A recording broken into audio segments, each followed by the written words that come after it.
The blazing gold sun wanes in the sky over the still lake, its light rays coming down, touching the water and the land stretching beyond it.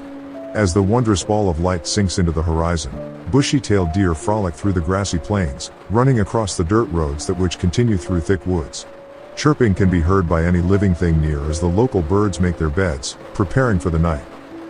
Within the woods, upon a single branch growing from the very top of a dead tree, lands a small bird with white feathers, a brown tail and a black beak. Its dubious eyes watch as a bright pink paints the skyline, fading into orange. The little bird then looks nearby the shore, a rocky border between the land and lake. Standing near this is a short, aging, wooden cabin. Its windows cracked, doorknob rusted, and the oak roof even missing a plank of wood. In a spirited fashion, the bird flutters down to the top of the roof, peering through the space where the missing plank is.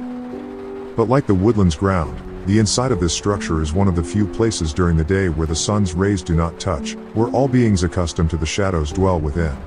One of these very beings hides from the bright lights of day in the corner, waiting for the light leaking through the hole to diminish. This creature is nothing like anything that lives within the woods, or in the trees, or even anything in the lake. It cuddles in the corner, silent as possible, until it looks at the light. The being crawls through the darkness and next to the light. It moves with such unnatural speed a breeze of wind follows behind. Growling with anticipation, it looks with such readiness at the hole. And as soon as everything is void of light, the creature bursts through the door like a crazed rhino, with chips of wood flying in all directions. Coming to a halt in the middle of the dirt road, the remarkably powerful creature gazes at the star-filled sky. Within the being, an excitement stirs. For this being, ever since its eternal life began, has not been driven by something as petty and meaningless to it like human endeavors. Instead, it is driven by its lust and hunger for blood.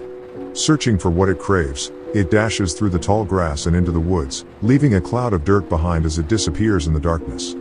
The shore should be near here. The young biker wondered while he slowly rides upon the dirt roads, passing tree by tree, with a headlight to guide him through the night. His feet pedal with effort as he tightly grips the handlebars, bumping over tree roots, going faster along the narrow, dark path cutting through the woods.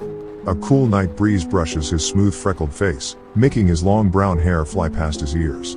A drop of sweat gradually travels down from his forehead through his burly beard, and drips to his neon green jacket. His calm chocolate brown eyes fixate onto the light shining on the trail.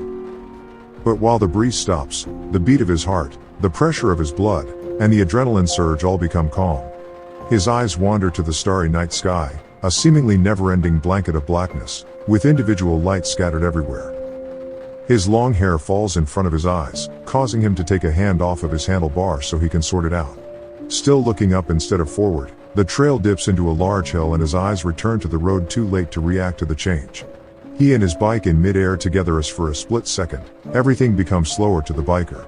The stars twinkle as the breeze starts again, gradually becoming a strong blow of wind. He and the bike fall 2 feet into the ground, the bike worsening it with its hard metal hitting his legs. With a pounding, aching pain in his ankle, he stands back up, his feet planted loosely into the ground. "Ugh! Idiot!" he exclaims with a flaming frustration in his voice, slapping his helmet instead of his forehead. With his annoyance growing inside of him, he doesn't pay attention to the howling winds blowing through the woods suddenly calming down again. The area becomes dead silent, not a single living thing making a sound, as all he hears is his thoughts bouncing back and forth in his head. He bends down to put his bicycle back up while the intrusive thoughts grow rampant inside him. "I really should pay attention more, could have done some serious damage." He seats upon the cushion, and places his uninjured foot onto the ground, with his possibly fractured one on the left pedal. "It feels like I should be back home by now, I mean, it's just so dark and..." His brown eyes more comparable to the fur of a grizzly, he now attempts to focus on the trail once more, his head lamp out of place due to the aggravated slap. And as his eyes try to fixate, the darkness stretching ahead suddenly seems to surround him. Who cares about the friggin' time? I'll do what I want now. I'm 19, and my parents. A pulse of shock trembles his body as an odd bird-like growl is heard. His thoughts now silent, the silence surrounding him once the noise ceases, just like the darkness. Focus. Just focus on the trail. Come on, you can do it. Hoping that this is his last thought, he resumes his journey onto the trail. His eyes return to a calm chocolate brown, fixating onto the trail. As he speeds by the trees, in the distance he can see a landscape covered by grass, ending at a cliff by the lake's shore. Now more determined than before, he bolts towards his destination, his sweaty palms squeezing the life out of the handlebars, and his feet pedaling so fast that he believes it could be equal to a racehorse galloping. A trusty steed racing through the night, its golden mane flowing behind him like it's underwater. This he would like to imagine as he races through the thick night, with a powerful passion burning inside. He imagines himself as the horse again, this time with other horses 30 feet behind him. And as he speeds on the trail, the cold sweat going down his feet, one of the said horses seems to be closer than the others. So he rushes even more. He looks to his left, to see the horse bolting as fast as him through the woods. A dark silhouette, but seemingly not very horse-like. Almost human-shaped. The realization hits him. He stops dead like a broken-down car, just 10 feet from the grassy plains. The feeling creeps up to him, each individual hair standing up, his heart beating faster, yet for a different reason now. He leaves his bike lying in the dirt, to possibly get a glimpse at the silhouette. Who's there? Why are you following me? But instead of a response, the silhouette stands on all fours, like a primitive man. A low-pitched noise originates from the silhouette, followed by an inhuman hiss. Carefully, it places a foot forward, closing onto the young biker. Like a lion stalking a deer, it walks around a tree, its head pointed towards the frightened man. What the hell? He whispers. Is this some kind of prank? Even faster than any of the horses he imagined, the silhouette charges at him. Acting between the split seconds, where everything slows down, he lunges to where his bike is, and attempts to pick it up. But he is quickly stopped once 5 razor claws dig through the flesh of his leg, sinking all the way down to the very bone. He clenches the ground as he's dragged by the leg, which the creature shows little effort in, while the biker struggles with every last strength his adrenaline can possibly grant. His heart like a war drum and his sweat drenching him, he truly gives all his might against the being. But resisting seems futile against the being. For it pulls with a certain mockery, like a child playing with its food. And just as his gullible human mind fully believes that this is the worst it could get, the creature leaps with immense power onto a tree, clinging to the wood with its claws, carrying him into the treetops, where no one would think to look. The leaves of the tree shake as his muffled screams draw attention to animals nearby. For the being, while it may seem feral and mindless, is rather tidy as it feasts. As only a single drop of blood manages to escape and runs down between the bark, splashing onto the fertile ground.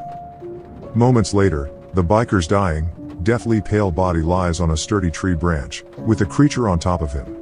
Moaning with his last breaths, he looks at the being with little life left in his eyes. The creature tilts its head in a judgmental manner.